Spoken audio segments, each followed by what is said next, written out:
በስመ አብ ወወልድ መንፈስ ቅዱስ አሐዱ አምላክ አሜን።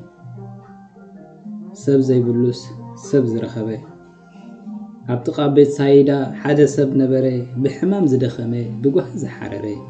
ንነዊሕ ዓመታት ፈውሲ ሲኢኑ ዘማረረ ክርስቶስ ምስ መፀ ተስፍኡ ዘስመረ ከተሓውት ደልዶ ጎይታ ምስ በሎ ሰብ የብለይን ጎይታይ ብምባል ተቐበሎ ማይ ምስ ተናወፀ ረዳእ ሲኢነ በሎ ሰብ ዝኾነ ኣምላኽ ከዓ ፈውሲ ዓደሉ ተንሰዓራት ካጾር ኢሉ ምስ ፈወሰ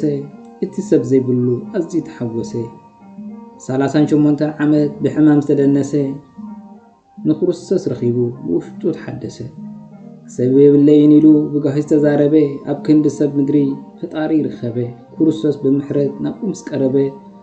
ነፍስን ስጉኡን ጸጋ ተዓጀበ እዚ ሰንበት መጻጉዕ እንብሎ ንሕና መጸዋዕታ ኣለዎ ንዓኹም ንዓና ሰብ የብለይን ኢልና ኣብ ንጭንቐሉ ግዜና ክርስቶስ ምሳና እዩ ኣይጠልምን ፈጣሪና ኦ ዝደኸምካ ሕወይ ዝደኸምካ ሓፍተይ ተስፋ ዝቆረጽካ ሰብ የብለይን ኢልካ ኣብ ጓሂ ዝወደቃ ጎይታ ምሳኻዩ ኣይጠልመካን ኣምላኽካ ካብ ልብኻ ጸዋዓዮ ፈውስ ዝረኸበካ አሜን። ስለ ቃላቱ እግዚአብሔር አምላክና ዝኸበረን ዝተመስገነን ይኹን። ሸር ላይክ በመባል ናብ ኩሉ ትባጻሕ ግርዋ ይቐኒየለይ።